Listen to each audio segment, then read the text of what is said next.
My iceberg wife, Zhou Qianqian, is the CEO of Zhou Corporation, and I'm her assistant, managing both her work and her life.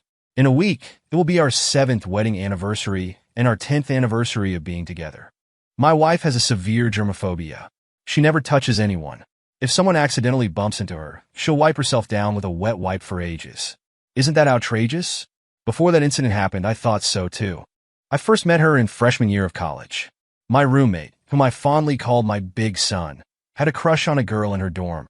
Too shy to make a move, the two dorms organized a joint social gathering. After some discussion, they decided to hold it at a KTV. Honestly, I don't like places like that, but I couldn't withstand my 3 big sons threatening to die. Helpless, not wanting to send any of them off prematurely, I got lost in their constant calls of dad. Dazed, I was brought to the venue. Just as I sat down, the door of the private room opened, and 4 girls came in. My 3 big sons immediately rushed forward, showering each of them with attention, starting their warm greetings. Seeing their best friends being whisked away, Zhou Qianqian was left standing near the door, helpless, with a cold expression. I had no choice but to get up and, like a gentleman, walk to her side and invite her to sit down on the other side. Watching my 3 ungrateful sons chatting so enthusiastically with their respective targets, not at all like the shy guys they were earlier, I understood that I'd been duped by these 3 dog couples. Zhou Qianqian sat beside me, acting like she wanted nothing to do with me. To avoid an awkward silence, I hesitated for a while, but decided I had to say something, otherwise I'd go crazy. Turning my head, I saw that she was staring at me, lost in thought. Realizing that I had turned to look at her, she immediately lowered her head. With the help of the flashing spotlights in the private room, I thought I saw her blushing. The words I wanted to say got stuck in my throat. Holy crap, I yelled internally. Not to boast, I was also a campus heartthrob level of good-looking. With my cheerful and outgoing personality and my love for sports, my physique was naturally well-maintained. So, within just 2 months of starting college, I'd rejected more than a dozen requests from upperclassmen and underclassmen to be friends. It wasn't that I was cold or arrogant. It was just that I truly didn't feel any spark. Furthermore, my upbringing had instilled in me a strong sense of chivalry. I always maintained a respectful distance from women I didn't like, believing that distance creates beauty. If I didn't like someone, I wouldn't mess with them. This respect for others would also allow me to stand tall and proud before the woman I'd love in the future, thinking, hey, this is my first time, saved especially for you. How could she not be moved? At least that's how I thought of it. But now, looking at her slightly flushed cheeks and her small hands nervously rubbing each other, I inexplicably wanted to get to know this girl. However, the loud music and the boisterous sounds of my ungrateful sons in the private room made us feel out of place. Seeing her constantly frowning, I guess she didn't like this place either. So I took out my phone and typed a line, "It's too noisy here, let's go outside and wait for them." And then, mustering my courage, I held it out in front of her. After carefully reading the words on my phone, she looked at her friends and nodded. Zhou Qianqian stood up and walked to the door. I walked to the control panel and paused the music. I told them that Qianqian and I would wait for them outside. Then I hit play again. Amidst the meaningful glances of the 6 people, we walked out together. Out the door, away from the loud noise, I felt much more relaxed. Seeing Qianqian standing in front of me, I caught up and said, "There's a nice and quiet coffee shop across the street. How about we go there to wait for them?" She nodded and softly said, "Okay," before heading towards the elevator. I was about to follow her when my phone vibrated in my pocket. I took it out and saw a voice message from the contact saved as Ungrateful Son 3. Zhou Qianqian was already standing at the elevator door, waiting for it. I glanced at the elevator display, which showed it was on the 1st floor, while we were on the 4th. I then tapped on the voice message. It was a girl's voice. "Scholar Xiao, take good care of our ice queen, just a heads up. She has a serious germophobia, so you better not touch her, or she'll be disgusted." I clicked my tongue and turned off the screen. With a ding, the elevator arrived. We entered one after the other.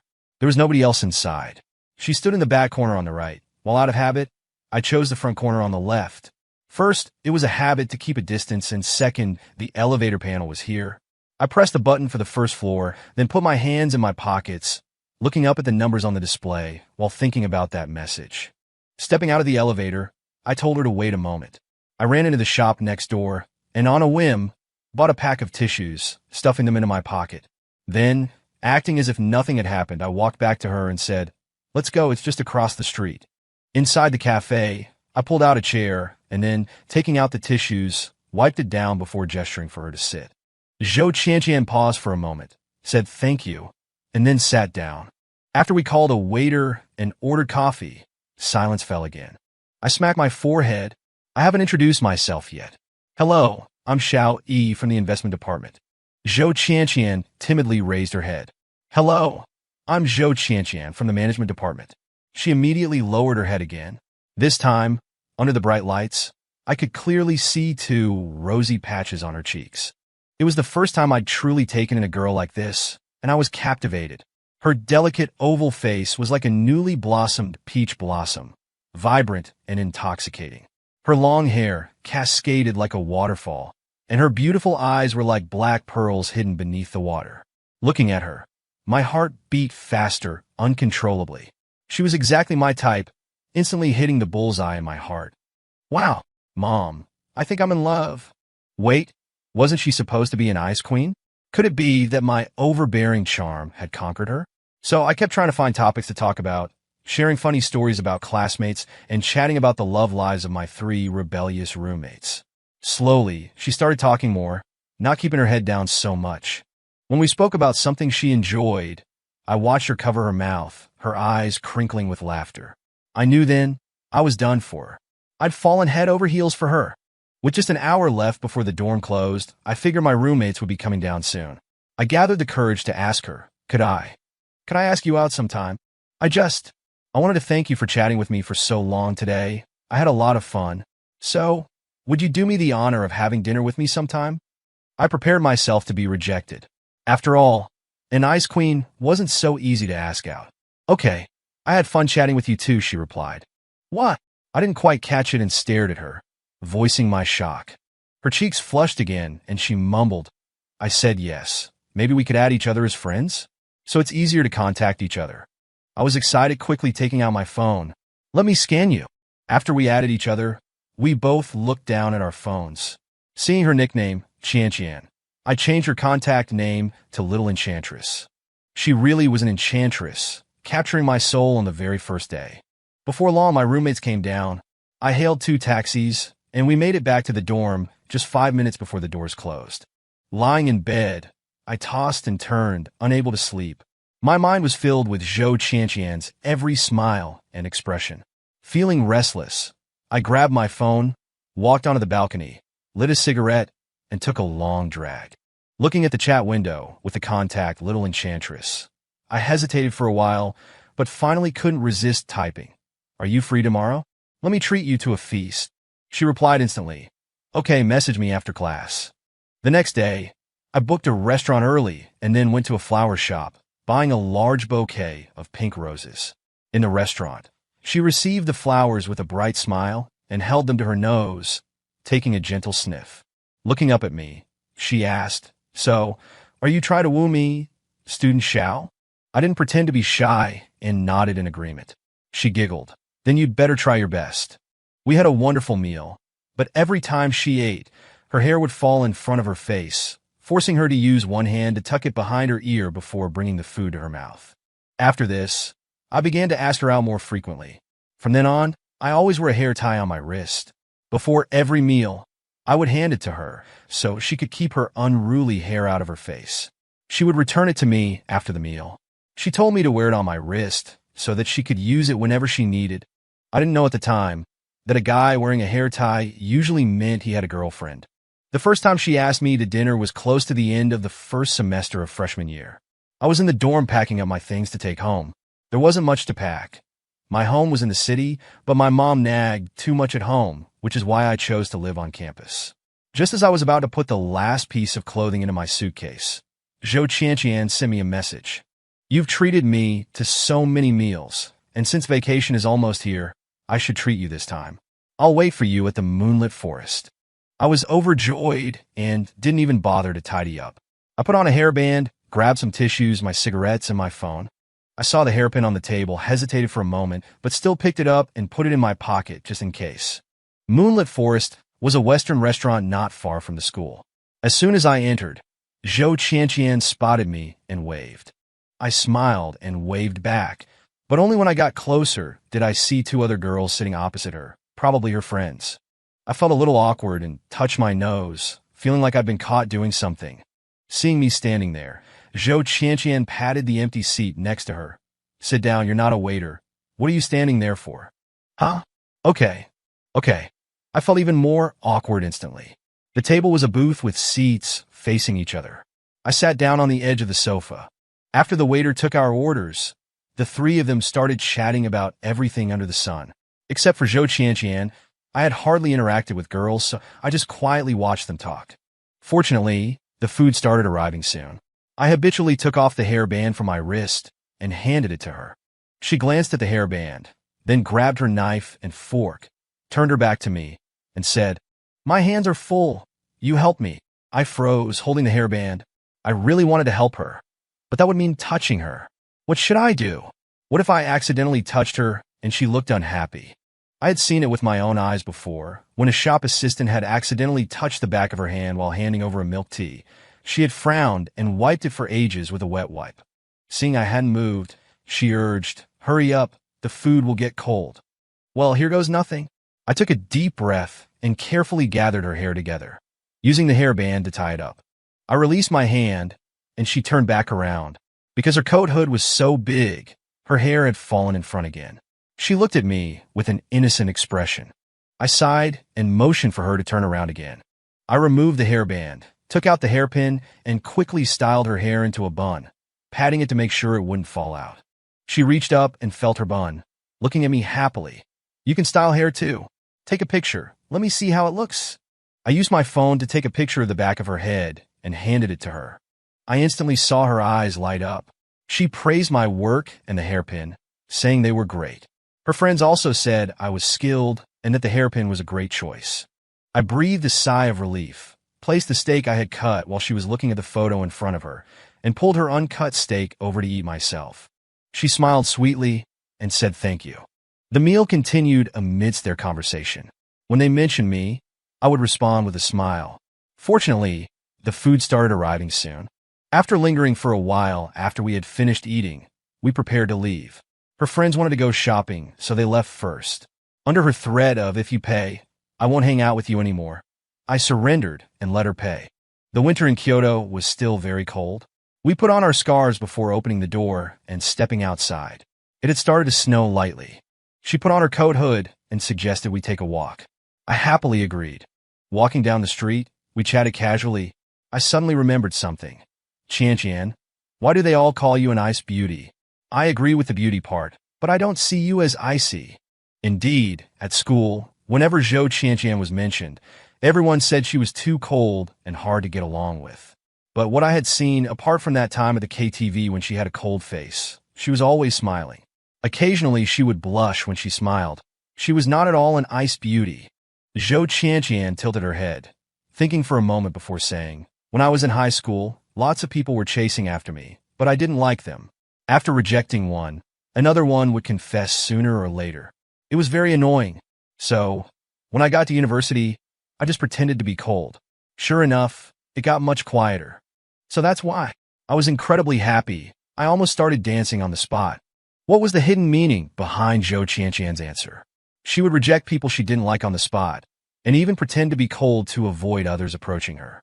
But the first time I invited her to dinner, I had already said I wanted to pursue her, and she had told me to work hard. And I continued to approach her, and today I'd even helped style her hair. Did this mean that she liked me too? Having been together for so long, I realized that I liked her for more than just her looks. Her values aligned with mine, and I loved her personality. So, I walked a few steps ahead of her and stopped her, reaching into my collar to pull out the necklace, taking off the ring on it, and holding it up in front of her as I knelt on one knee. "Qianqian, I've liked you since the first moment I saw you. I admit it started with superficial attraction, but as I spent time with you, I began to like your personality, your smile. Every moment I'm with you makes me happy. I wonder if I could have the honor. Could you be my girlfriend?" I finished, looking into her eyes, my hand holding the ring trembling slightly with nerves. Zhou Qianqian gently brushed the snow off my head, then took the ring, holding it in her palm. She bent down, her eyes meeting mine with utmost seriousness. I agree to be your girlfriend, but it's a bit sudden and hasty today. I'll take the ring for now, and you can put it on me when you're ready next time. She stood up straight. I've already agreed. Why aren't you getting up, my boyfriend? Hearing her agree, I was ecstatic. I placed my right hand over my left chest and bowed like a knight. As you command, my girlfriend princess. Qianqian walked up to me and took my arm. My first instinct was to pull my arm away. Your misophobia. She squeezed my arm tighter. It's through the clothes, it's fine. Besides, my misophobia seems to have no rejection reaction, whether it's psychological or physiological, when it comes to you. What? You don't like me being close to you? Or do you have a problem? Don't talk nonsense. I was just worried you wouldn't be comfortable with it. As long as you're fine, even if you wanted to sleep with me right now, if I wasn't completely naked within a minute, you could consider me senile. Zhou Qianqian chuckled. Want to sleep with me, huh? You'll have to work hard, considering you're still under observation, not officially promoted yet. We can talk about it after you've been promoted. If I'm in a good mood, maybe I'll choose you. I understand, ma'am. And so, we walked towards the school, joking around. At the dormitory, I saw that her hat was covered with snowflakes, and reached out to brush them off. If we've shared the snow today, then this life counts as growing old together. She rolled her eyes at me. Full of cliches, you're a freshman and already thinking about graduate school. I rolled my eyes back at her. Such an unromantic woman. Hearing that, she raised her small fist pretending to hit me. I quickly raised my hands in surrender. I was wrong, my Qianqian is the most romantic. She's full of romance. Smooth talker. Then she told me that she was going home tomorrow and wouldn't be back to school until the start of the semester. When she went upstairs, she told me to keep my phone on 24/7 and to remember to miss her. Of course I would miss her. During this break, we often contacted each other, sharing happy things that happened or complaining about someone. Time flew by, and soon school started again. As the saying goes, absence makes the heart grow fonder. We were even more clingy than before. Most of the pictures on the school's confession wall were of us together, making those who secretly liked me and her grit their teeth. In the blink of an eye, it was April. Today was a special day because it was Qianqian's birthday. After celebrating boisterously with a group of friends, only she and I were left. We strolled side by side in the amusement park. As for why we were in an amusement park, naturally, it was because I'd suggested it. I've been busy all day preparing a surprise here.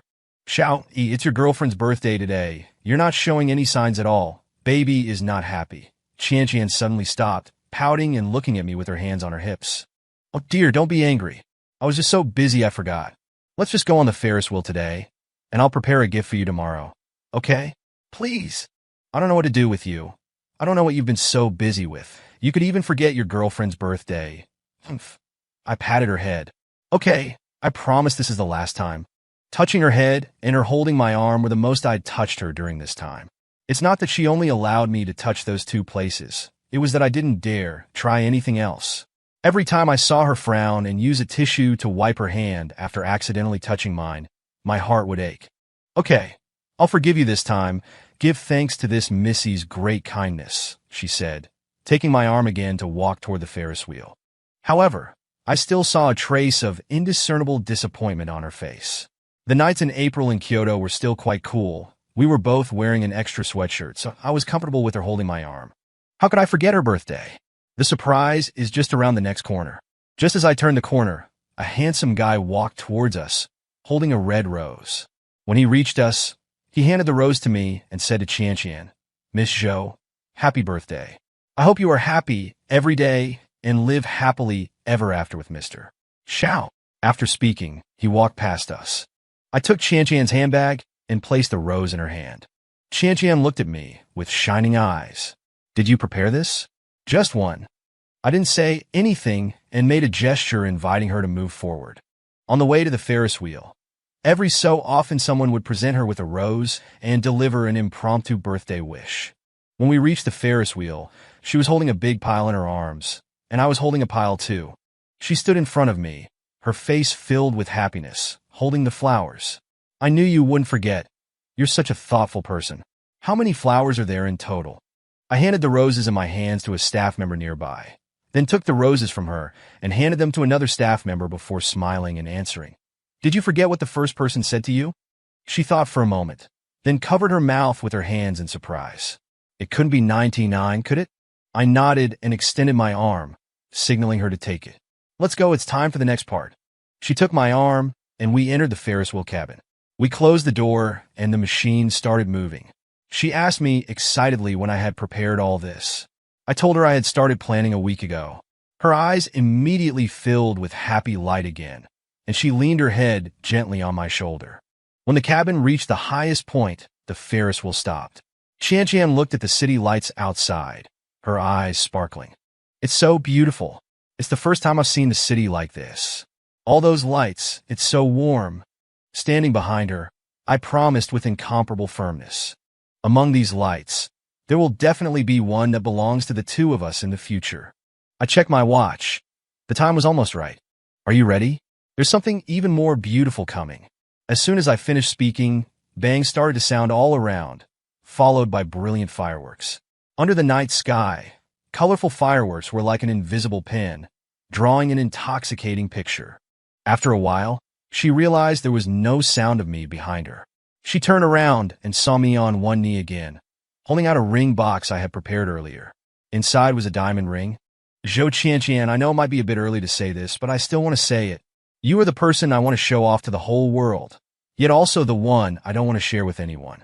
For the world, you are just one person, but for me, you are my whole world. Just thinking about spending the rest of my life with you fills me with anticipation. Although our cleanliness prevents us from being any closer, I am still willing to be your guardian knight. So, will you marry me?" The fireworks around us were still blazing, so I was basically shouting. Zhou Qian looked at me quietly. As she looked, she smiled, and as she smiled, her eyes became teary. She held out her right hand. I took the ring and carefully placed it on her middle finger. After she helped me up, she pulled back her hand and looked at me, giving the ring a light kiss. Then, from her handbag, she also took out a ring box containing 2 rings, a men's diamond ring and the ring I had given her when I confessed my feelings to her last time. After taking out the diamond ring, she closed the box and put it back in her bag. She took my hand and placed the ring on my finger. While I was still in shock, she wrapped her arms around my waist and hugged me, whispering, "You are my knight, and this is your medal. You are my future husband, and this ring signifies that you are both chosen and the one and only. Our cleanliness won't stop us from being together." After saying that, she raised her head and closed her eyes. I came to my senses, and looking at her face, my throat moved up and down. The food had already been brought to my mouth. There was no reason not to eat it. I leaned down and kissed her lips. I felt the tension in her arms gradually soften. I quickly held her tight. Until the Ferris wheel started again, we slowly separated. With the final burst of fireworks lighting up the sky, I saw her shy red cheeks.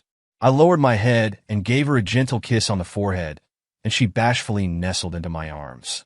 We quietly embraced like this, neither of us speaking to break this sweet moment. Hand in hand, we left the private room, and the staff outside handed me the roses that had been left outside, neatly wrapped. In the hotel, after washing up, I lay on the bed, looking at the roses on the bedside table, listening to the sound of Qian bathing in the bathroom, feeling that everything was still unreal. After leaving the amusement park, I, glancing at the time, realized we couldn't go back to the dormitory anymore, so we ended up getting a room at the hotel. It had been 20 years, and it was my first time sharing a bed with a girl, especially with the girl I loved. My heart was both anxious and excited.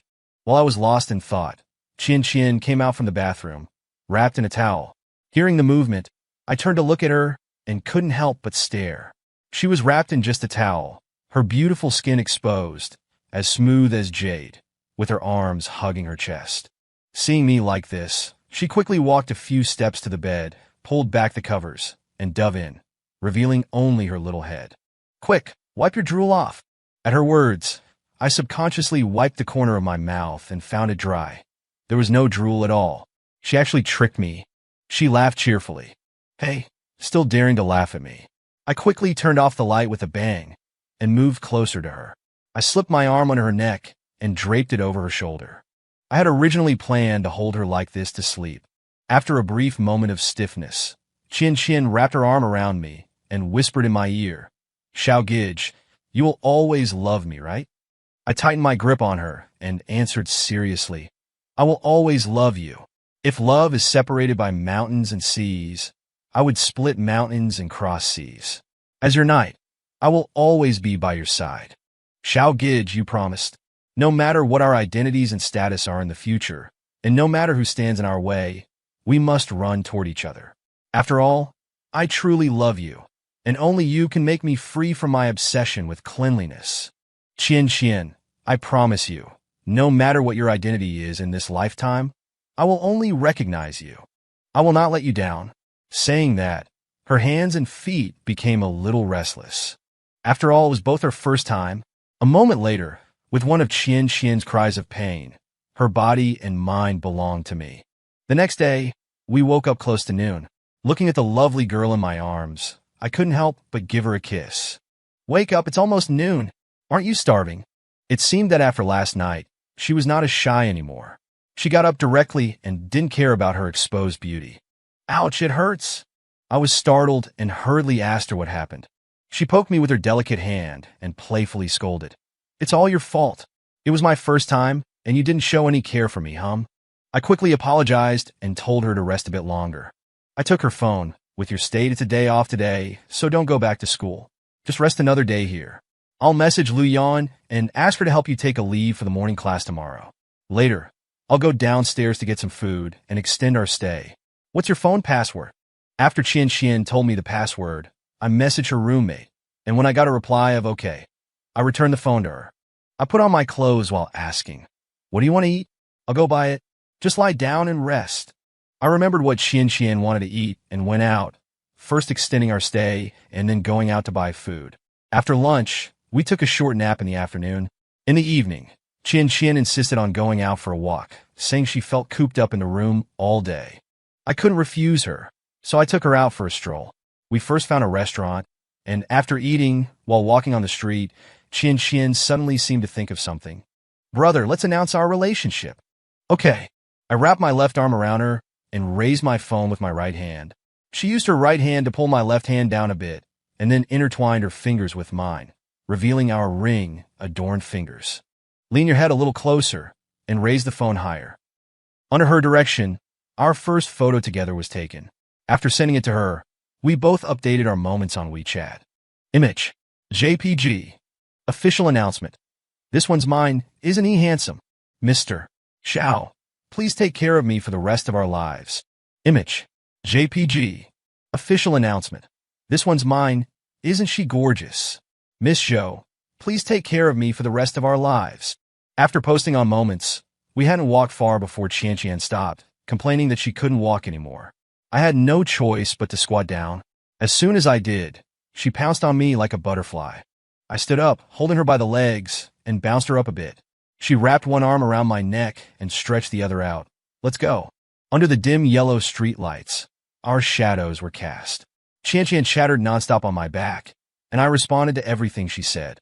Back at the hotel, we discovered that both our phones had been bombarded with messages. They were all about the Moments posts. Both sets of parents wanted to meet each other. We discussed it and decided to meet each other's parents after graduation. Because Qian Qian said I wasn't old enough to get married yet, the national legal age is 22 for men and 20 for women. I'd be just 22 when we graduated. If her parents didn't like me when we met, she'd steal her household registration book and we'd just get our marriage certificate. I told her I would definitely make her future parents-in-law happy and told her not to think too much. Time flew by like a white horse glimpsing a crack, and amidst the dull and tedious studies, we soon finished our junior year. In our senior year, we would be going out to do internships. Qian Qian said her internship was at the Zhou Corporation in Kyoto, and she wanted me to go with her.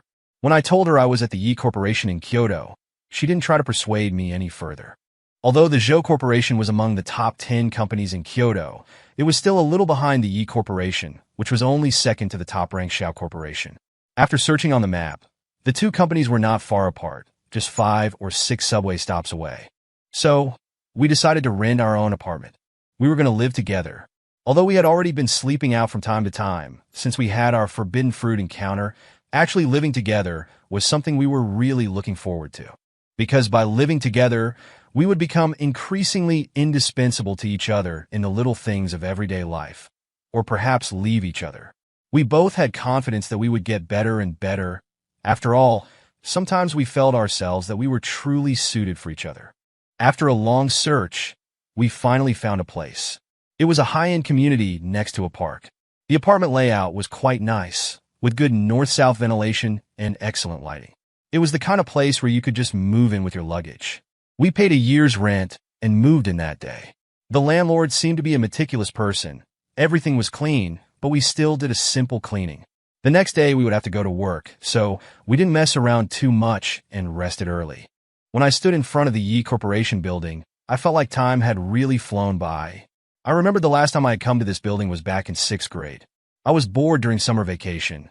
No one was home, so my older brother, who was interning here, brought me along. As to why both my brother and I ended up interning here, I need to introduce myself a little. My name is Xiao Yi, and my father is the chairman of the Yi Corporation. My father has 2 sons, my older brother and me, who are half-brothers. My older brother's mother died in a car accident when he was 3 years old. Later, my father married my mother and had me. My older brother is 10 years older than me. We have a good relationship, and there were no family feuds over inheritance or anything like that. Because my surname is Xiao, the Xiao of the top-ranked Xiao Corporation in Kyoto. My maternal grandfather passed away early, leaving the Xiao Corporation to his children, my mother and uncle. However, my uncle, who had not married, also passed away from illness and went to be with his parents. When he passed, he left a will stating that my mother's children had to be named Xiao so that the Xiao family line wouldn't be broken. He temporarily left the Xiao Corporation to my mother, and after I get married, it would pass into my hands. So, in fact, I am quite wealthy. For my safety, very few people know my true identity, and I didn't tell Qianqian either. I didn't know her family background, and was afraid of people saying that she was materialistic. I was planning to open a company for Qianqian after her internship, so that she could quickly develop and there wouldn't be so much gossip. I was lying on the sofa in the vice president's office chatting with Qianqian. Oh yeah, I'm the intern vice president, and I don't have to take care of anything unless my older brother, the president, or my father, the chairman, assign me something to do.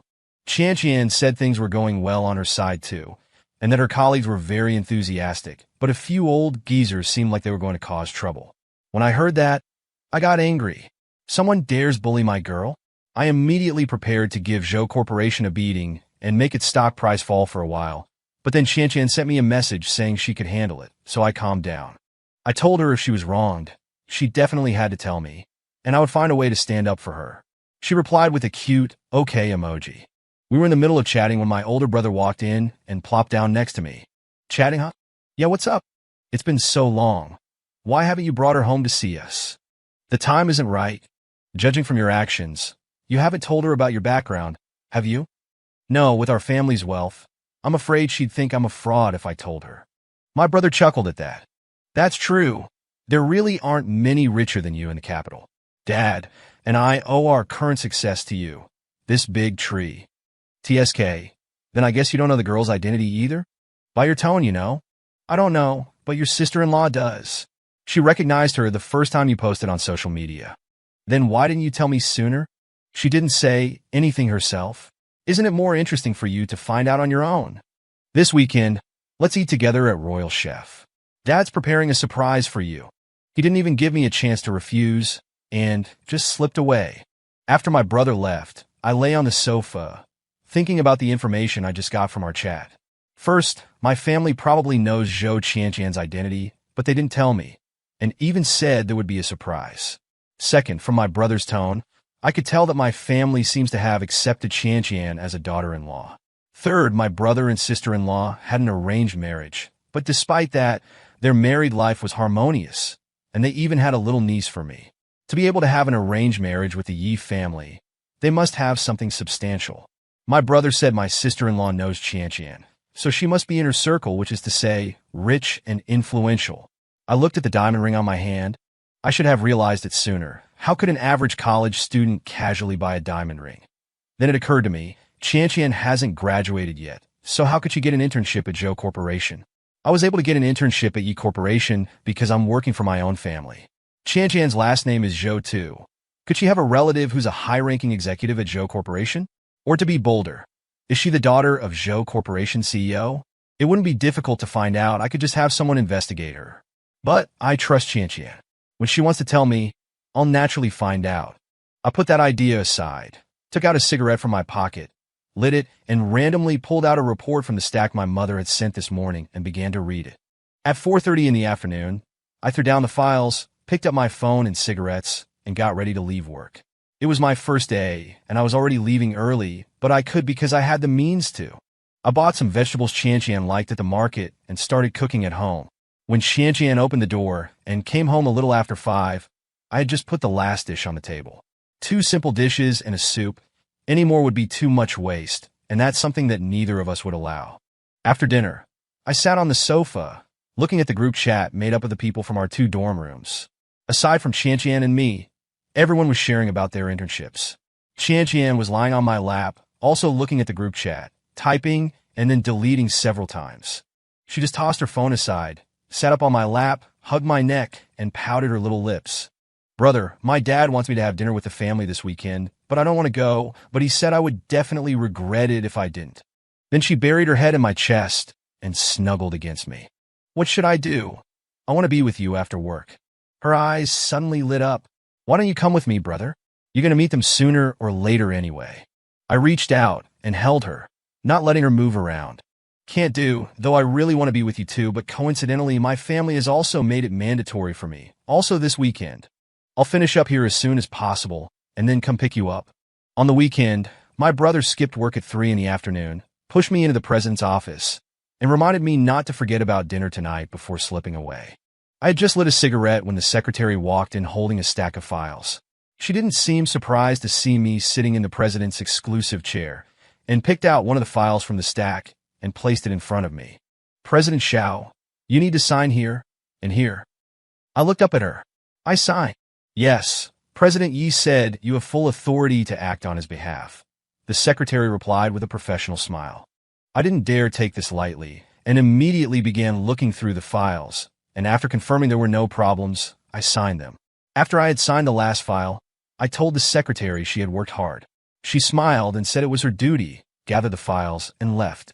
Good grief, it's 6 o'clock. I rubbed my temples. Being a leader is hard, so mentally draining. I was just about to light up a cigarette when my brother called. Are you here yet? You can talk. You dumped a pile of documents on me. I just finished signing them. I'm about to head out. Just finished signing? I've already looked at those documents. You just needed to sign. Why did it take you so long? If you looked at them, why didn't you just sign them, making me read them again before signing? Oh, come on, you've only been at the company a few days. Wanted to give you a sense of participation. I really appreciate that. Stop talking. Hurry up. Everyone's here just waiting for you. I hung up the phone, bolted out of the office, hopped into the car my brother left me, and sped towards Imperial Cuisine. After parking, I opened the door to the Imperial Cuisine private room. I was dumbfounded. There was a whole table full of people. My parents, my brother, my sister-in-law, my second uncle's entire family. And some other people I didn't recognize. Oh wait, there was someone I knew, Zhou Qianqian. What was she doing here? Zhou Qianqian saw it was me who walked in. She was stunned for a moment, then ran over and grabbed my hand, asking in a low voice, How did you know I was here? You're here just in time. Those people I don't know, they keep saying strange things, saying their son, their brother is a perfect match for me, that we're a match made in heaven or something. Xiaogij, you believe me, right? I definitely haven't done anything to betray you. Most importantly, my dad is joining in on the fun, even calling people in-laws. Come on, I need to explain to them that you're my boyfriend. I was just about to open my mouth when Qianqian pulled me to the table. Dad, Mom, everyone, uncles and aunts, older brothers and sisters, let me introduce you. This is my boyfriend. We've been together for more than 3 years. Then she said to my parents, Sorry, elders, I have a boyfriend, and he's the only one I'll ever have, so please stop being so ambiguous with their sons. I'm afraid my boyfriend will misunderstand. Thank you. She even bowed while holding my hand. My family just smiled and looked at Qianqian, not saying anything. The people I didn't know also remained silent, just watching me. I was about to explain things to Qianqian when I felt my pants leg being tugged. I looked down, My little niece had one hand tugging on my pants leg, the other hand reaching up. Her soft, childlike voice carried through. "Little uncle, hug me." I squatted down, picked up the little girl, who pointed at Qianqian with a small finger and asked me, "Little uncle, is that your wife? She's so pretty." "Not yet, but soon she will be," I patiently explained to the little girl, turned around and saw Qianqian with an expression that said, "I need an explanation." I pulled Qianqian to my parents' side and introduced her to all the relatives there. Qianqian's mouth dropped open in surprise when she heard that these were all my family members. After returning the little girl to her mother, I pulled the dazed Qianqian to the middle-aged couple I didn't recognize on the opposite side of the table. "Uncle and Aunt, hello, I'm Qianqian's boyfriend, Xiaoyi. I didn't know I was meeting you two today, so I didn't prepare anything. Please forgive me." As I spoke, I bowed. Zhou's mother quickly helped me up, her face beaming with smiles. "Oh, Xiaoyi, you're being too polite. We're old friends with your dad. After you and Qianqian posted your first friend post, we contacted each other. Today's our formal meeting." "Qianqian, what are you standing there for? Bring Xiaoyi to sit down." "Oh, okay." Qianqian came to her senses and pulled me to sit next to my sister-in-law, looking at me with a resentful expression. I innocently spread my hands. I didn't know things were like this either. "In-laws, the two children's relationship is so good. We really like Qianqian so much. Why don't we set their wedding date today?" My dad said at that moment. "Oh, in-laws, we spoiled Qianqian too much. Only Xiaoyi can tolerate her. We told her to bring Xiaoyi home for us to see a long time ago. Today, we can see he's so handsome. We're relieved to have Qianqian with him. So, how about you guys pick a date? We don't have any problems." Zhou's dad also smiled happily. At the dinner table, the two sides praised each other's children, all the while Qianqian and I just dryly laughed, unable to get a word in. Both sets of parents had drunk quite a bit of alcohol. I saw my mother and Qianqian's mother clink glasses a few times. Finally, the wedding date was set for Qianqian's birthday. After confirming that both sets of parents had safely arrived home, we returned to our little nest. The moment we entered, my fiancé pinned me against the wall, looking at me with a displeased expression. "My dear, you've been very low-key, haven't you? TSK, TSK, TSK. The sole heir of the Xiao family, the second young master of the Yi family, is actually my fiancé. I was even worried that you might be called a gold digger and was anxious for a long time. In the end, it seems I'm the one who's marrying up." I chuckled, pinching her cheeks. "My dear, you're not simple either. The little princess of the Zhou family, keeping such a low profile. I was even preparing to start a company for you, but it turns out that I've been meddling." Qianqian slapped my hand away. "If I don't care. You promised me that night. No matter what our identities are, we'll be together." I scooped her up in my arms, walked into the bedroom, and placed her on the bed, lying down beside her, propping my head up with one hand. The last knot in my heart has been untied. Nothing can stop us from being together now, my fiancé. Yes, it's great. From now on, let's just talk things out when they happen. Keeping things hidden is too tiring." I agreed while unbuttoning her clothes. Over the next few days, we went to choose a wedding house. The renovations alone took 3 months. I based the overall style on Qianqian's preferences. When we took possession, I saw the unconcealed joy in her eyes, and I, too, was filled with anticipation for our future home. When our senior year of university started, Qianqian and I graduated early. The people in our 2 dorms got together one last time as students. When they heard that Qianqian and I had met our parents and gotten engaged, they all congratulated us and requested to be groomsmen and bridesmaids, which we agreed to. It was April again, Qianqian's birthday, and also the day of our wedding. Our wedding had been promoted a month in advance, with headlines on all major media outlets reading, "The second young master of the Yi family and the eldest miss of the Zhou family are about to wed." This resulted in an unusually large number of guests attending today, since our 2 families were both prominent companies in the capital, and it was always good to get acquainted. We chose a traditional Chinese wedding, stemming from our confidence in our traditional culture. How could our ancestors' thousands of years of heritage be inferior to that of foreign countries? I stood at the entrance of the hotel, wearing a bright red scholar's robe. The 10 miles of red decorations showcased the grandeur of the wedding. In the distance, the sounds of gongs and drums filled the air as a grand sedan chair, carried by 8 people, slowly approached, symbolizing a formal marriage. As it reached the entrance, someone brought a brazier and placed it in front of the sedan chair. I lifted the curtain of the sedan chair, looking at my bride, adorned in a phoenix coronet and embroidered robe, her face beaming with a smile. I extended my hand to help her out of the chair. Qianqian placed one hand on mine, holding a fan in the other, using it to partially conceal her lower face. Our three rebellious children insisted on opening the way for us in their flying fish uniforms. Behind them, Qianqian's three roommates, two standing on either side holding baskets filled with flower petals, took turns scattering the flowers. The third was helping Qianqian with her trailing robe. I helped Qianqian step over the brazier and followed the rebellious children into the hall. My parents and in-laws were seated on the stage. After Qianqian and I ascended the stage, my second uncle, wearing a hanfu that seemed somewhat out of place on him, came forward. My second uncle stood on the stage and announced in a loud voice, "The auspicious hour has arrived. Let the ceremony begin. First bow to heaven and earth. Second bow to the elders. Husband and wife bow to each other." Following my second uncle's instructions, we bowed 3 times. Then my second uncle called out again, "Tea ceremony." A waitress came forward with 4 cups of tea. Kneeling before our parents, we respectfully served them tea and addressed them with their new titles. The ceremony is complete to the bridal chamber. The entire procedure was finally over. I helped Qianqian, and we began toasting our relatives. There were many reporters and self-media people filming nearby, and our wedding was being live-streamed. It quickly became a hot topic online. Wow, what a wedding of the century. It's so extravagant. If my wedding was like this, I'd be happy to marry a 60-year-old man. Upstairs, your abacus beads are hitting my face. That night, back in our bridal chamber, I carried Qianqian upstairs, helped her out of her wedding gown, and placed her on the bed, tucking her in with a blanket. Qianqian had drunk a lot and was feeling woozy, but she was obedient and didn't move around much. I went downstairs and cooked her some hangover soup. When I came back up, I saw Qianqian leaning against the headboard, playing on her phone. Seeing me enter the room, she threw down her phone and wanted a kiss.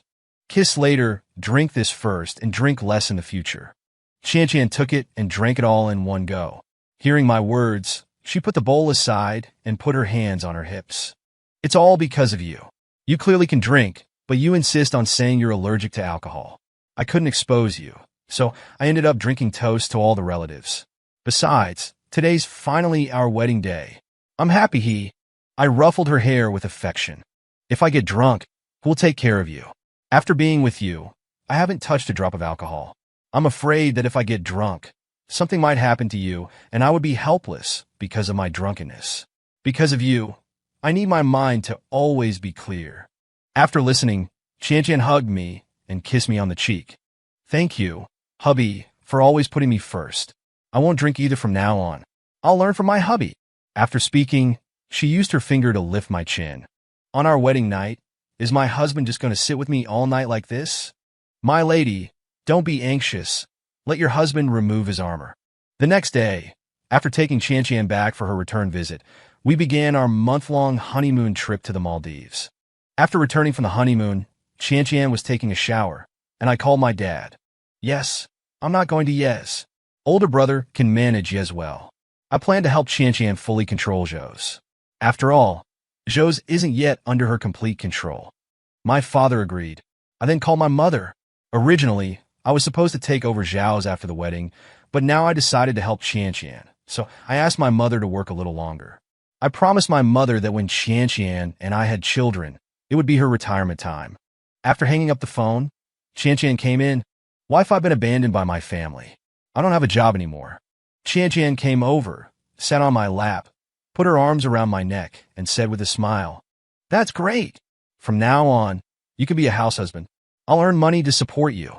I widened my eyes exaggeratedly. "Isn't that having me live off you?" "No way. Do you need an assistant? That way I'll feel more at ease about living off you." Qianqian tilted her head and thought for a moment. "I really do need an assistant. Assistant Xiao, from now on, I'll leave all work and life to you. Got it?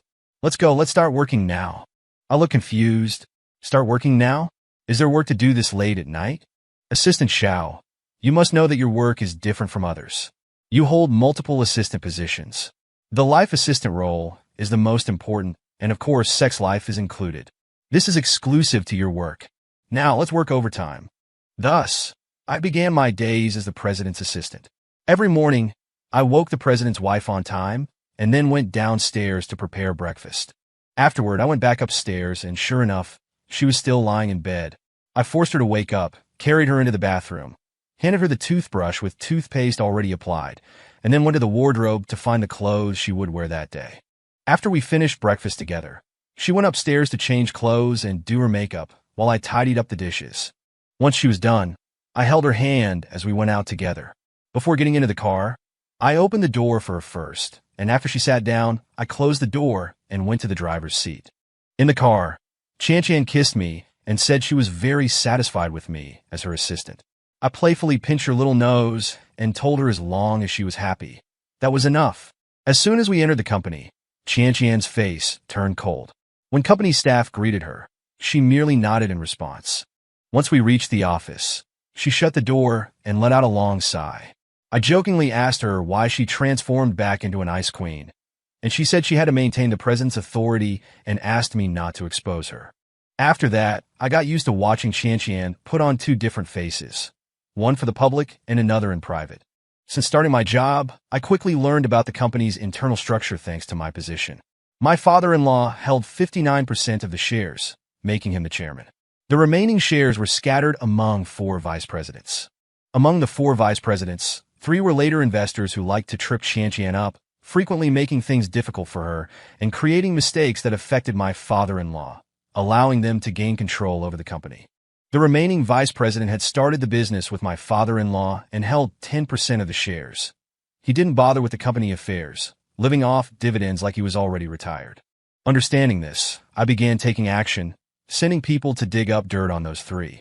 Slowly, their embezzlement of company assets and tax evasion came to light. I presented the evidence to them, demanding that they sell all the Zhou family shares in their hands. Faced with the situation, they all reluctantly signed the transfer documents. When I handed the share transfer papers to Chan, her little mouth formed an O shape, which was incredibly cute. Now, my father-in-law held 90% of the shares, completely regaining control of the Zhou family business. The remaining vice president, after hearing the news, voluntarily resigned from his position and unconditionally transferred 5% of his shares. My father-in-law didn't pursue the remaining 5%, as they had shared a history of starting the business together. That evening, my father-in-law booked an entire floor of a hotel to hold a grand celebration. He was in high spirits and announced that Chan would officially take over the Zhou family business and several collaborations with the Yi family, exiting to the applause of everyone present. After my father-in-law left the stage, all the attendees turned their attention to Chan, continuously coming up to congratulate her. Chan responded to each of them, though she could have smiled a bit more. At one point, Chan said she needed to go to the restroom. I walked alone to the balcony to smoke, struggling to adapt to such an occasion. Considering Chan's cleanliness obsession, I had few opportunities to smoke. Just as I was enjoying the moment, a stunning and sexy woman approached me and struck up a conversation. "Hey, handsome, all alone?" Hearing her voice, I turned my head, focused, and confirmed that I didn't know her. The woman continued, "Do you think I look good?" "Yeah, you look good, but what does that have to do with me? Would you want me? If I did want you, could it really happen?" The woman laughed sultrily. "Of course. Tell me, what do you want?" I straightened my face and replied, "I want my country to prosper. Can you do that?" Surprised by my response, the woman awkwardly smiled and said, "Well, that's something I'll strive for. Since we're alone, why don't we chat about something a little more sensitive?" "Sure. I wonder how you feel about e-commerce." "Oh, that's not the sensitive topic I meant." "Oh, my political stance is also quite sensitive. Do you want to discuss that?" The woman twitched her lips, wanting to turn and leave, but not wanting to give up on the handsome guy. She tried again. "Let's not talk about that. Let's talk about your strongest point. My country is growing stronger, and the strongest part of me right now is my backbone." "That's great. Would you like to be my slave?" "There are no slaves in New China." "Then would you accept me as your mount?" "Not interested." "No way, sister. I have money and looks, and you still won't take me. What do you want to take? Hearing this, I faced south and replied with a firm gaze. TW. At this moment, Qian came over, took my arm, and said, Sister, please don't force him. His heart is only for the country. Although I don't have the charm or the money you have, I will silently support my brother. Looking at Qian in front of me, I had only one thought. No matter what kind of semi-finished green tea you are, get off my wife. Regardless of what mood the woman was in, I turned around with Qian and left. While walking, I looked at Qian. Honey, your tea art is good. Qian pouted. I had no choice. My husband's charm is too great, so I had to resort to this tactic. Oh my, that move is good. That woman's face turned black. I learned something. 2 years passed in a flash. With the efforts of Qian and me, Zhou's business grew bigger and bigger, and the people in the company also knew that the president's assistant was not to be trifled with. During this time, we also decided to have a child.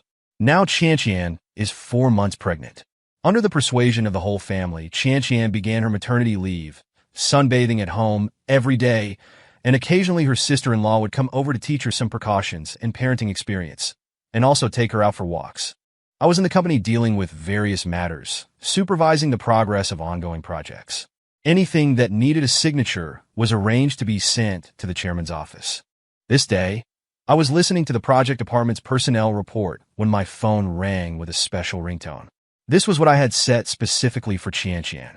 I answered the call, and my sister-in-law's sobbing voice came from inside. Shout, hurry. Hurry to the first hospital. Something happened to Qian. I didn't ask what happened. I just said meeting adjourned and rushed out of the meeting room. At the elevator entrance, I forced myself to calm down. This was a habit I had always cultivated. For anything concerning Qian, I couldn't panic because panic leads to chaos. When I opened the door to Qian's ward, my parents and my older brother and sister-in-law were inside, and my in-laws were on their way. Looking at Qian lying pale on the hospital bed, I looked at my crying sister-in-law. What happened? My voice was terrifyingly calm. Your sister-in-law and Qian were crossing the road when a drunk driver ran a red light. At the critical moment, Qian pushed your sister-in-law away, and she herself was hit by the car. She only suffered abrasions, but my sister-in-law kept saying sorry, and my brother answered for her. But what? The child is gone. We need to wait for the doctor to explain the specific situation. I breathed a sigh of relief. It was good that Qian didn't have any lasting injuries. I was very sad that the child was gone, but I had to be strong now. My sister-in-law walked up to me, and she made a gesture to kneel down, but I immediately helped her up. I knew that she must be full of self-blame and guilt now. At the same time, I also knew that this was not her fault. At this time, the traffic police walked in, needing to understand the situation. I handed it over to my brother to handle with only one request. Do not accept reconciliation, do not accept compensation, and make the perpetrator receive the punishment they deserve. My brother nodded and left with my sister-in-law, following the traffic police. I told my parents to go to the entrance first to reassure my in-laws and make the matter seem smaller, to prevent them from being too anxious. Only Qian and I were left in the ward. I walked to the bedside and sat down, holding her hand. Qian opened her eyes, looking at me with tears in her eyes. I knew she had been pretending to be asleep because I was too familiar with her. Husband, the baby is gone. I didn't protect our baby. Well, I'm sorry. I wiped the tears from the corners of her eyes and said gently, Don't say such silly things. It's good that you're okay. If the baby is gone, we can just try again. I believe the baby wouldn't blame you. After all, her mother is a hero. Don't think too much. Your body is too weak now. Just rest well. Leave the other things to your husband, okay? Qian nodded. I caressed her cheek with heartache. She rubbed against my hand and then truly fell asleep. Not long after, my parents brought my in-laws in. My anxious mother-in-law was about to speak when I stopped her with I explained softly. Qian just fell asleep. She's not in any serious danger. She just had a miscarriage, and her body is weak. Please take care of her. I'll go ask the doctor for the specific situation. My mother-in-law nodded and stood aside, looking at Qian with heartache.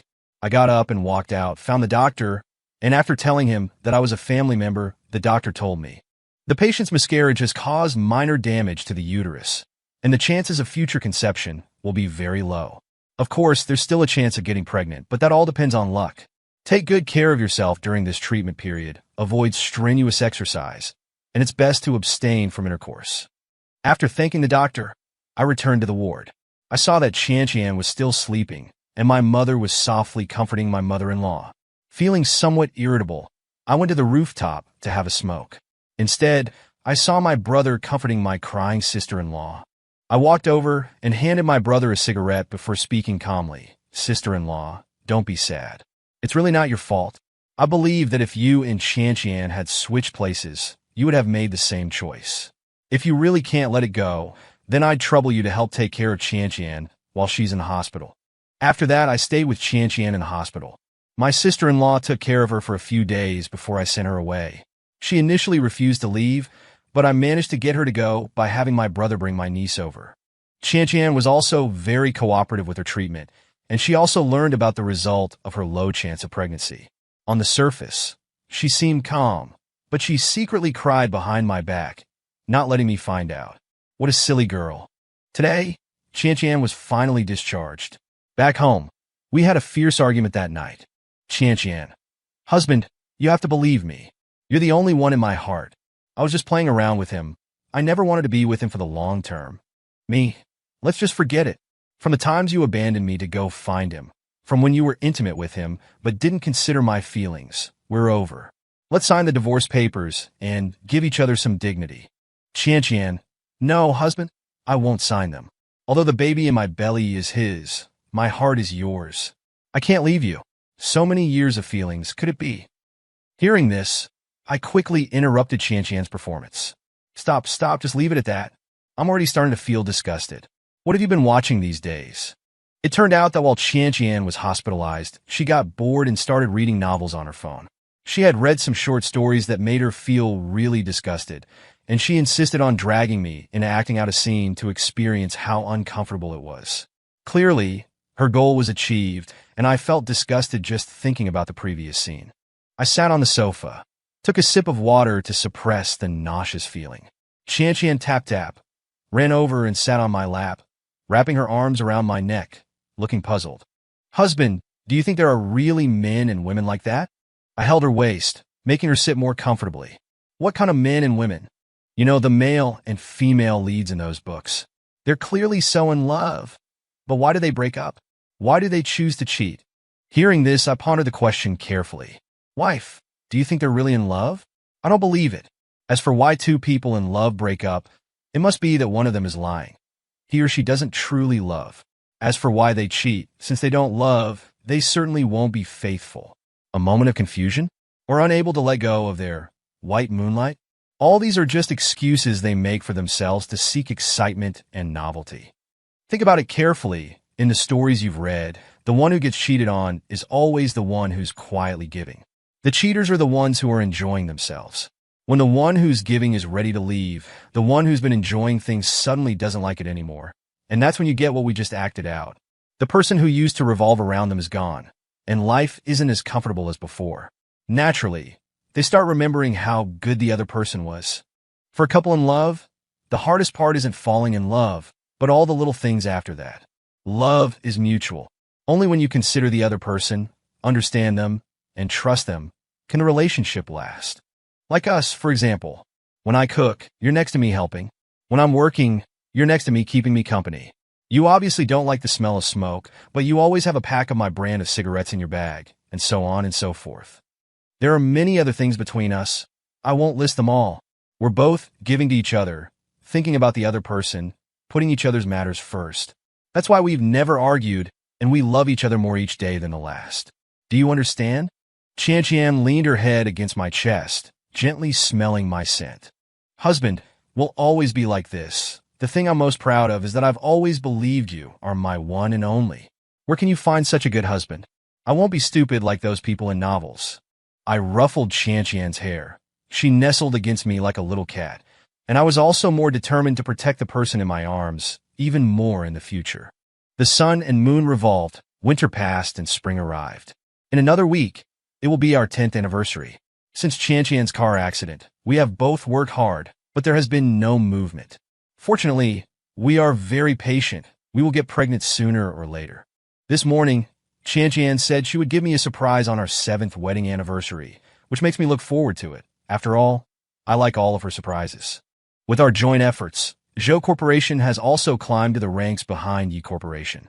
This matter has been reported by many news media, and Qian's status has naturally risen as well. Now, I can safely be a kept man. In the company, it was almost lunchtime. I was still discussing the project with the client when Qian called.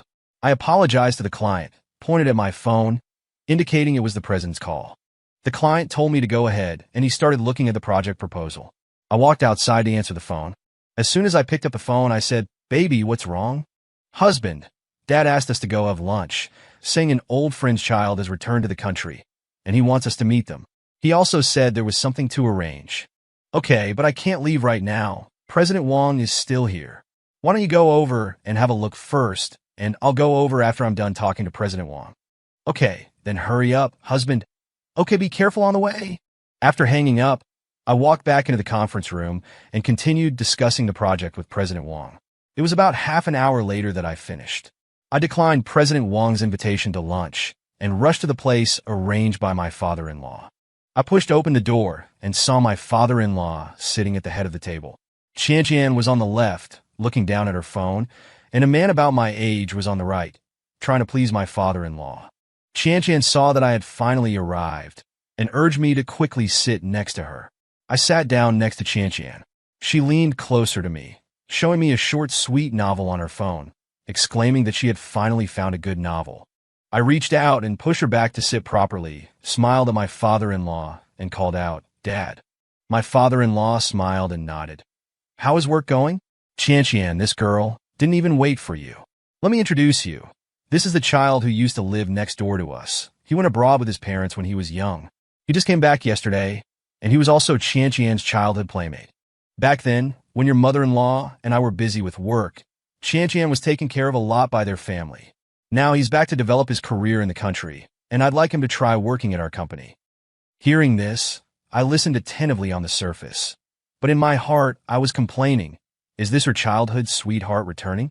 The other day, Qian was still talking about love at first sight versus childhood sweethearts, and now they've arranged this for me? The way this guy is looking at Qian is a bit off. I should give him a warning first. I reached out and said, "Hello, I am Xiao Yi, Qian's husband, currently working as the president's assistant in the company." The man quickly reached out and shook my hand. "Oh, Assistant Xiao, hello. I'm Go Bai, Qian's childhood friend. I didn't expect Qian to be married, and married to an assistant at that. What a pity. I thought Qian wasn't married so I'd have a chance. Qian is really something. Marrying just anyone. She should have waited for me to come back. It's also my fault. I should have come back a few years earlier. Hey, this is really ticking me off." Before I could retract my hand and retort, Qian's cold voice rang out.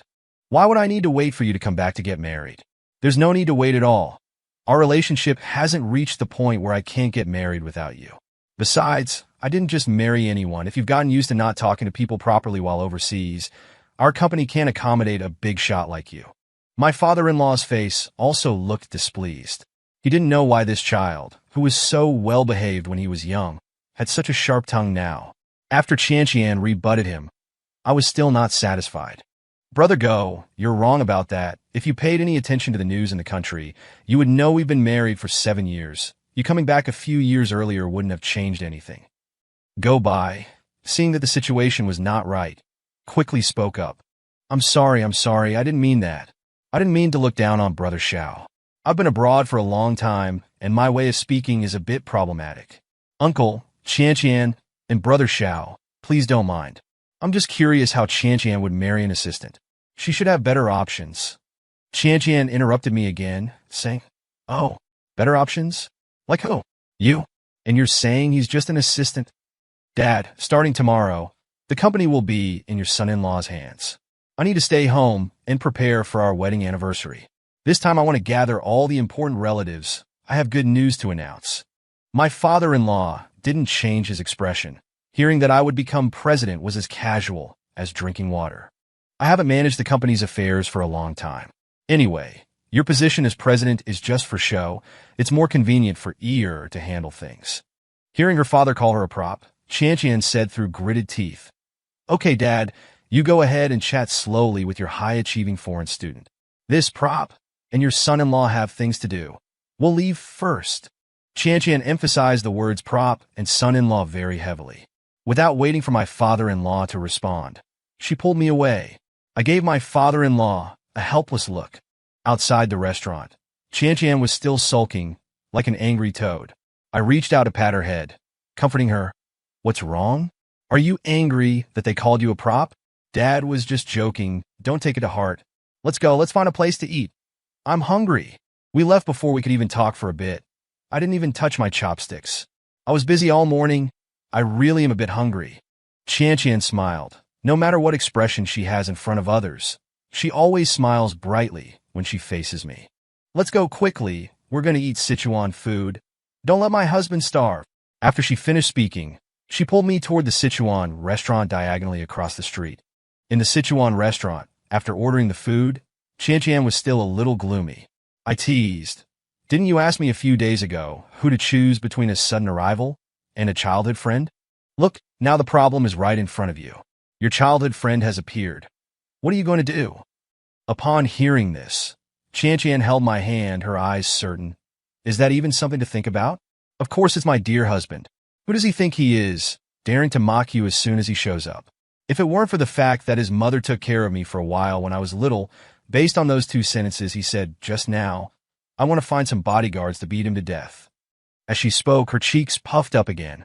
Looking at her cute appearance, I couldn't resist reaching out and rubbing her cheeks a few times. Seeing that I didn't take it to heart, she continued, if he really joins the company, don't indulge him. If he dares to be a jerk like in the novels, I don't mind sending him off on a final trip. Looking at Qian's gradually darkening eyes, I thought to myself, wow, she's been greatly influenced by the angst in those novels. It's the first time I've seen her like this. I changed my rubbing motion to pinching her cheeks. Okay, if he really dares to disrupt our relationship, you don't have to take action. I'll take care of him. When would it ever be your turn to deal with such a thing? I suddenly thought of something. You told Dad that this anniversary you were inviting relatives to announce good news?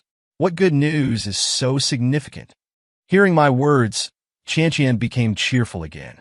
I believe my husband can handle it well, and I definitely won't have any interaction with him. As for announcing good news, didn't I tell you it's a surprise? If I tell you now, it won't be a surprise anymore. I patted her head with affection, saying I would listen to her and let her make the arrangements. The food arrived right on time. After eating, we returned to the company. In the afternoon, Qian announced 2 things. The first was that she publicly revealed my identity. There were still many people in the company who didn't know about our marriage, so when they learned I was the president's husband, many people had a dawning realization. No wonder the president's assistant had so much power in the company. The second thing was that Qian had other matters to attend to, and I would take over as president. The employees knew my work abilities, and after learning that I was the president's husband, they had no objections to me becoming president. One of my rebellious friends, Lu Xing, began his career as the president's assistant. Lu Xing was my roommate in university. He had excellent grades in his major and was a pretty good guy. I had invited him to be my assistant before. When he found out I was the second young master of the Yi family, he declined. But he was still working under me. He said that he needed to improve himself first. After I came to the Zhou family, I transferred him over here. I patted Lu Xing on the shoulder. Work hard. When you can handle things on your own, I'll support you whether you want to strike out on your own or lead a project team. Lu Xing scratched his head and chuckled. Don't worry, Brother Xiao, I'll work hard. When I'm capable, I still want to stay with the company and follow you, Brother Xiao. It's promising. I shook my head and said nothing more. After announcing the news, Qian had a brief handover with me in the office and then happily left. It was almost 10 o'clock in the evening when I got home. It was Lu Xing's first time as an assistant, and I had to communicate many things with him personally, which made me get home late. Entering the house, no one was downstairs. In the bedroom, Qian was leaning against the headboard, scrolling through her phone. Seeing me come in, she urged me to shower first. After showering and coming out, I had just sat on the bed when Qian snuggled up to me. Why were you so late? If you were any later, the sheets would have been on fire. I had a lot of things to hand over to Lu Xing, so I got back a little late. He, the firefighter, is here to put out the fire. The next morning, looking at Qian, who was still fast asleep, I got up, holding my waist, to wash up. Qian seemed to be sleeping a lot lately. Maybe it was because she was too unrestrained last night. Without giving it too much thought, I got ready and went to the company. As soon as I entered the office, Lu Xing came in to report that someone had applied for the position of project manager at the company. I was dumbfounded. The company had enough staff, and we hadn't released any recruitment notices. Moreover, the company's management was always promoted from within, not from outsiders. Lu Xing explained that it was introduced by the old director. I couldn't help but think, could it be Go Bai? I had to give my father-in-law some face, so I instructed, we naturally have to show respect to someone sent by the old director. Assign a few people to him and see how capable he is. Lu Xing responded and left. I sat in my chair, thinking, how did this Go Bai persuade my father-in-law? Well, since he's here, so be it. As long as he doesn't cause trouble, I'll let him be. Just in case, I'd better call someone to find out Go Bai's background. I want to see what kind of person he is, daring to come at me so aggressively from the start. The person on the other end of the phone agreed to have the information in 3 days, then hung up. On his first day at the company, Go Bai was relatively well-behaved. I didn't expect him to contribute anything significant. The company wasn't lacking in talent, as long as he didn't make trouble. When I got home, I told Qian that Go Bai had joined the company. Qian wasn't surprised. My father-in-law was a sentimental person and wouldn't break ties with someone because of a few words. The next day, I had just walked into the employee break area when I overheard some employees gossiping about me behind my back. Have you heard? President Xiao got his current position by being the third party in the relationship between Manager Go and President Zhou back then. I've heard that too. Manager Go came back to the country for President Zhou. Instead of working, you're gossiping here? At this moment, a manager came out from the side and scolded them. The few young women immediately dispersed. I recognized this person. He was at my wedding with Qian, so he should know the truth. The only person who could spread such rumors was that Go Bai. I asked Lu Xing to introduce our new manager to everyone in the work group. Let me introduce the company's new manager, Manager Go. He's a remarkable person who went to the United States with his family at the age of 8 for further education and never returned to the country until recently. I hope everyone will cooperate with his work. Seeing the group message, many people started discussing it in smaller groups. He went abroad at the age of 8 and never came back. So how did President Xiao become the third party? I haven't heard that President Zhou has ever been abroad. This is clearly a rumor. That's right. I've heard many leaders say that President Xiao has a strong background, and it seems like President Xiao and President Zhou were together in college. If that's the case, then the only one spreading the rumors is obvious. He's doing this with malicious intent. I almost misunderstood President Xiao. Even before President Zhao's background was revealed, I felt that President Xiao and President Zhou were special. The usually cold President Zhou was actually being coquettish in front of President Xiao several times in private. Oh, there's such a thing? Spill the details. I didn't know about the small group discussions. I was talking with Qian. Qian said she would come to have lunch with me, and I happily agreed. As a result, my wife didn't arrive. Instead, Go Bai came into my office. After entering, he leaned on my desk looking down at me and said, Xiao Yi, I don't care how you got together with Qian. You're just a freeloader. Let me tell you, I came back for Qian. There's no smoke without fire. I'm better than you in every way. Qian will eventually fall in love with me. You should leave sooner rather than later to save face. The one who's not loved is the third party. Qian and I are a couple. Hearing that made me laugh in anger. Coming to cause trouble without even investigating anything? Your brain isn't great, but you've memorized the classic side chick lines pretty well. I stood up and in a zero-frame start, slapped him hard across the face. He immediately fell to the ground, looking at me in disbelief. I walked in front of him, looked down at him with disdain, and chuckled lightly. A fly doesn't bite a seamless egg? Is there a seam? You just came buzzing over. And that the one not loved is the third-party line? Do you even qualify to be a third party? You say you and Qian are a couple? Do you even know what counts as a couple? Come on, let me tell you a thing or two. I took out my phone and showed him the official announcement of me and Qian's relationship on my WeChat moments. See the rings on our hands? These are what we gave each other when I proposed to Qian. What does this prove? It proves we are a couple who acknowledge and love each other. Take a look at these few pictures. These are excerpts from our wedding. See the smiles on the faces of the elders? You didn't hear all the blessings in person that day. Do you know how I felt at that time? I was as excited as winning a battle. Do you know what this proves? It proves we are a couple acknowledged by all the elders and relatives. And this, do you recognize the words on these two red books? Marriage certificates, mine and Qian Qian's, with the official stamp from the Civil Affairs Bureau. Do you know what this, again, proves? It proves we are a legal couple, recognized by the state. I squatted down, staring intently into his pathetic eyes. Qian Qian and I are a couple recognized by the country, the people, and ourselves. You say you and Qian Qian are a couple? What nonsense are you spouting? Who acknowledges you two as a couple? You just open your mouth and dismiss our 10 years of relationship? Your pitiful fantasy is worthless in the face of our marriage. The more I thought about it, the angrier I got, and I unexpectedly slapped him again. Just then, I heard a movement behind me. I turned my head and saw Qian Qian standing at the door, watching us with her arms crossed. As soon as Pathetic Guy saw Qian Qian had arrived, he scrambled towards her, complaining, "Qian Qian, look at your good husband. I was just talking about our childhood memories, and he angrily slapped me twice. You can't keep a man like that. You should get a divorce immediately." Qian Qian looked at Pathetic Guy approaching and subtly took a step back. As soon as I heard what Pathetic Guy had said, I laughed. What a great opportunity. Qian Qian taught me this at the company celebration party, and I haven't had a chance to use it yet. I walked forward, pushed Pathetic Guy a little farther away from Qian Qian, and then spoke mockingly. "Bro, Pathetic, your green tea level is not that high. Watch me demonstrate for you." With that, I immediately put on a pitiful expression, walked to Qian Qian's side, and began shaking her hand. "Baby, Bro Pathetic just said I'm a freeloader." I told him I'm not, and then he started banging his face into my hand. "Look, my hand is all red." Qian Qian almost laughed out loud, but managed to hold it back because of her professional demeanor. She turned over my hand and said softly, "Let me see your hand.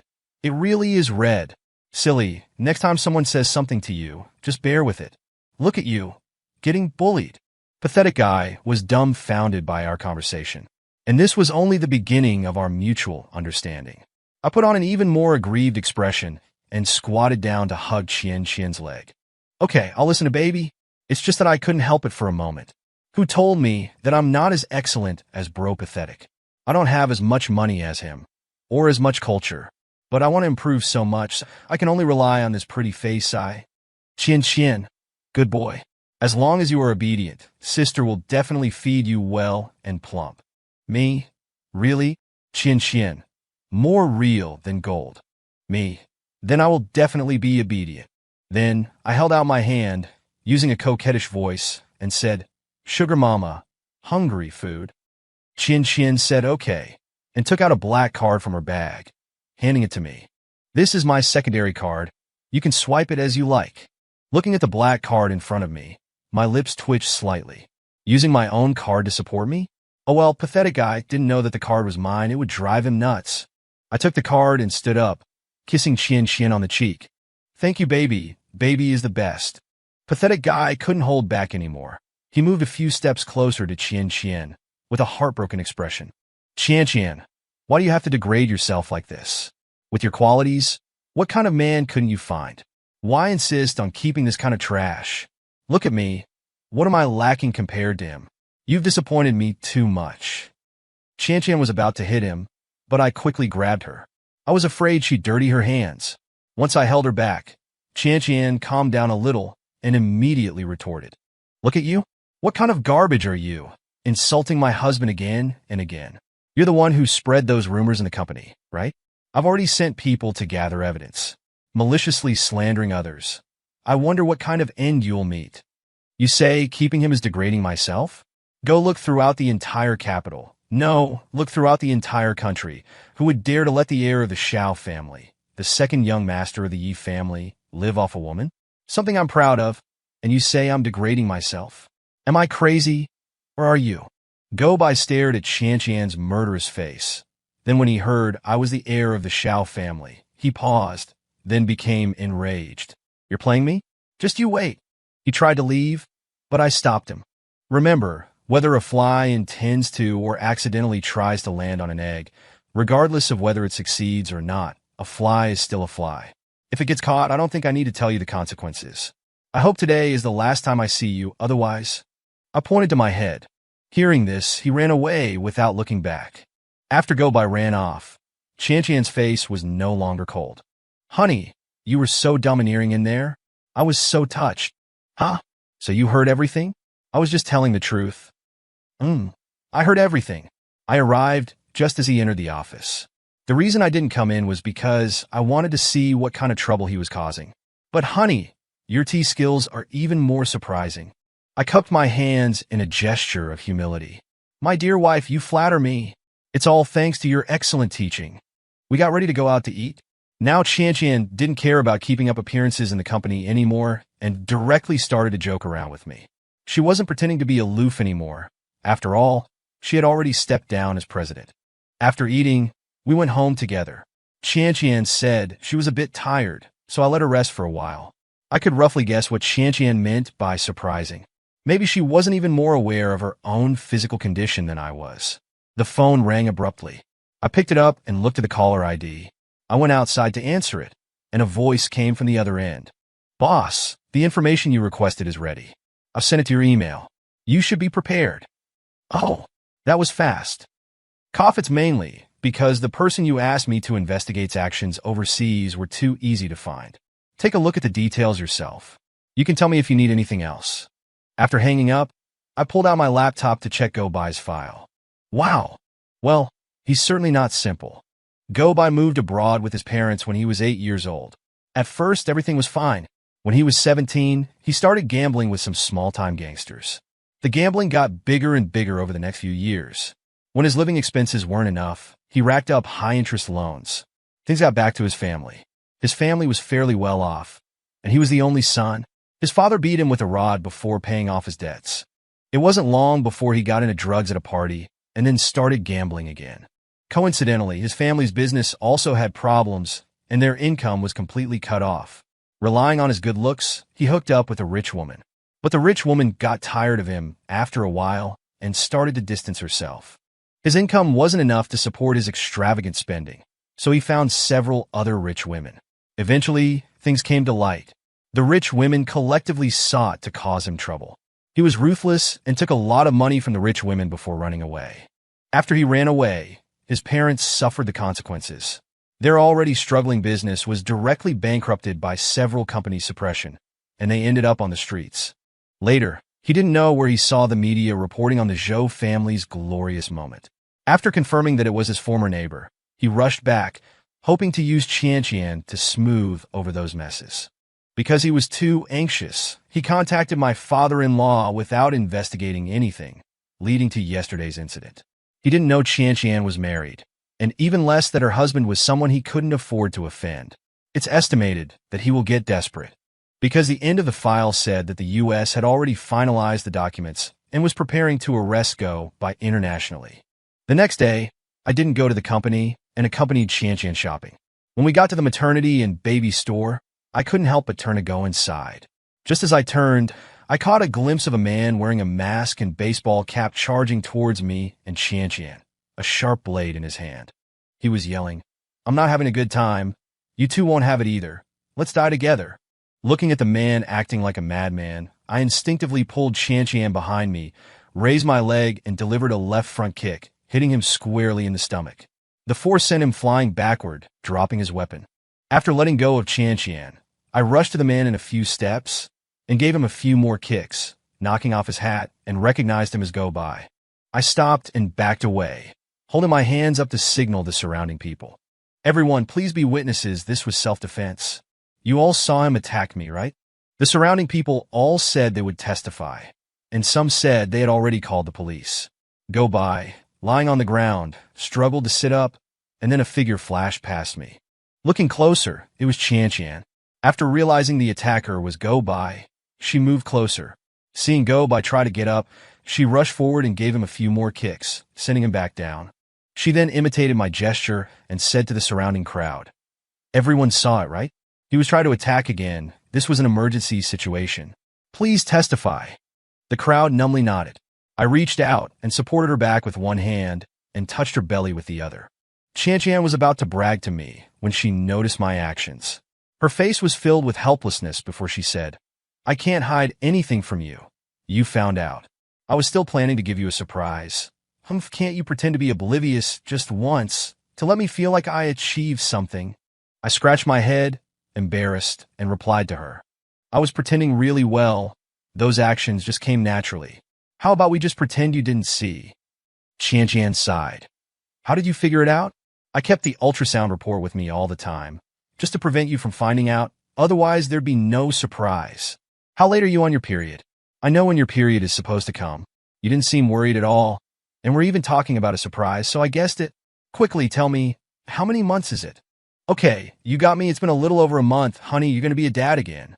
Let's keep it a secret for now and surprise our parents later." "Okay, I'll do whatever you say." As we were talking, the police officer came over with Go-Bai, who was in custody. "You two, please come with us to make a statement."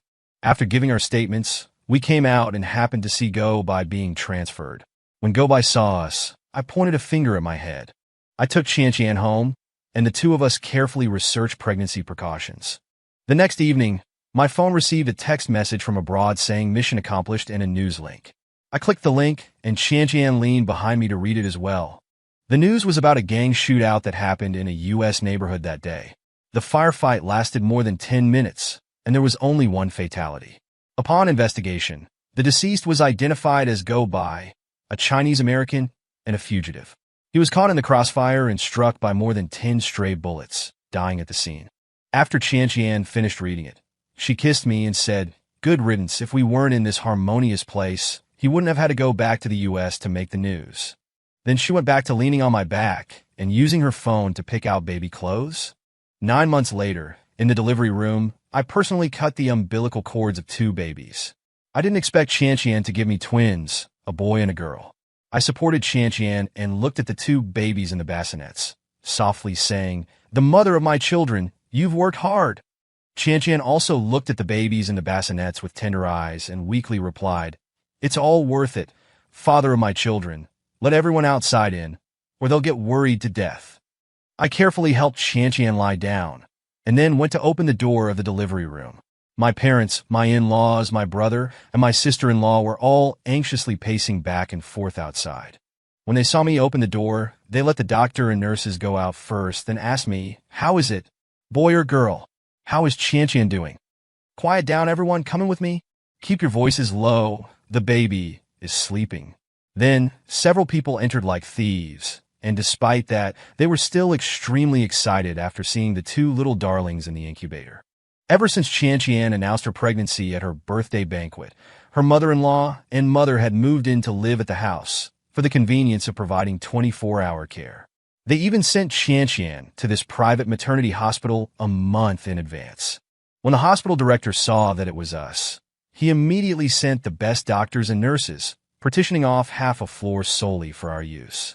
Guards were stationed at the entrances and exits around the clock, and apart from a few doctors and nurses, no one else was allowed to enter. Several people had known it was twins a few months ago, and seeing that the mother and children were safe, they were relieved and praised Qian endlessly. 25 years later, their son, Xiao Jing, took over the Xiao family business, and their daughter, Zhou Ning, took over the Zhou family business. And my wife, Qian, and I were sitting on a Ferris wheel, embracing each other like a newlywed couple. Qian looked at me affectionately. "Husband, you are my chosen one, and my only one. Loving you is the happiest thing in my life." "Me too." Extra. Zhou Qian's chapter. My name is Zhou Qian, and I am the only daughter of the Zhou family in Kyoto. Due to my outstanding appearance, I had many suitors, but I suffered from a severe case of mysophobia. I disliked people being close to me. So when I went to university, I deliberately presented a do-not-approach demeanor, and that indeed helped a lot. I first saw Xiao Yi during the freshman orientation speech. Watching his sunny smile and handsome face, I actually had the urge to get closer to him. Later, there was a dormitory social gathering. I didn't want to go at first, but when I learned that Xiao Yi would be there, I agreed as if possessed. When we got to the KTV, honestly, I was quite disgusted by places like that. After entering the private room, my roommates ignored me, and it was Xiao Yi who invited me to sit down. Sitting next to him, it was the closest I'd ever been to him, and it was like my mind didn't generate the thought of wanting to get away from him. I couldn't help but stare at him, stunned. He noticed me looking at him. I was so shy. He could also tell that I didn't like it there, and he suggested going out to wait for our roommates, and I agreed. In the cafe, he wiped the chair for me, and when I sat down, I deliberately touched him with my hand. He didn't notice, but I realized my misophobia really had no reaction to him. I thought I definitely have a crush on him. What? I didn't react for a moment, and just voiced my shock while staring at he. A few days before the vacation, I asked him out for the first time, and I even called 2 of my high school classmates to work together. The effect made me very happy. He had indeed learned hairstyling for me. On the way back, he confessed to me, and I agreed. But I also felt like it was too rushed, so I gave him a trial period. After going home, I immediately bought a diamond ring. The next time he proposed, he would give me a ring, and I wanted to give him one too. I knew that love is mutual. I could feel Xiao Yi's sincerity towards me, and naturally, I wouldn't let him down. On my birthday, I thought he had forgotten my birthday, but he gave me a huge surprise, and he also proposed to me. I agreed, and we exchanged rings. That night, I gave myself to him. I'm not a casual girl. Giving myself to him was after careful consideration and examination. He was worth my trust. Later, we met our parents and also resolved the knots in our hearts. After getting married, we went on our honeymoon, and after coming back, I eavesdropped on a phone call between him and his father. Ever since then, I've loved to secretly watch him. Every time I eavesdrop and watch, I discover a different side of him. But I love every side of him. At the celebration banquet, he talked to another woman, skillfully switching topics. I almost burst out laughing. Later, I got into a car accident. Our child was gone, and I was very sad. But I didn't want him to worry. Actually, I felt more guilty. It was my fault for not protecting the baby in my belly. However, I discovered that he cared about me more than before. No matter what he was doing, as long as I called out husband, he would always appear in front of me immediately. For example, when cooking, when brushing his teeth, etc. The most ridiculous thing is that he would be sound asleep, but if I called out, he would immediately wake up, his eyes drowsy, and ask me worriedly what was wrong. He would always play and fool around with me. When I felt nauseous from reading, I would drag him to feel nauseous with me, and he would join in my craziness. I would ask him why lovers break up, and he would patiently answer me. I would also ask him whether to choose a destined love or a childhood sweetheart, and he would say it depends on the actual situation. Half a month before our 7th anniversary, my period was 2 weeks late. I secretly went to hospital for a checkup, and the doctor told me I was pregnant.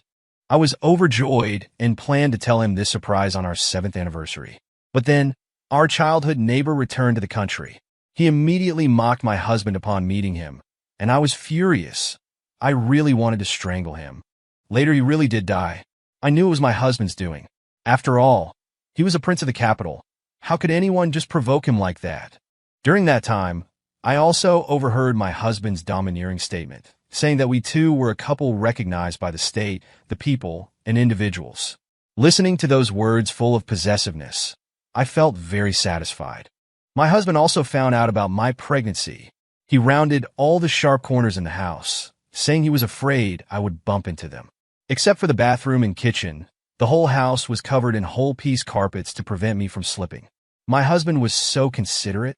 On my birthday, I announced my pregnancy to all our relatives. Everyone was very happy, and my mother-in-law and my mother moved into our house that day. From then on, I was escorted by a convoy of cars whenever I went out, and I was protected by several bodyguards wherever I went. I protested, but my whole family was against it. Finally, the child was born. My husband stayed by my side, caring for me tenderly after watching the child being placed in the incubator. While the family was looking at the baby, he ignored them and just stayed with me.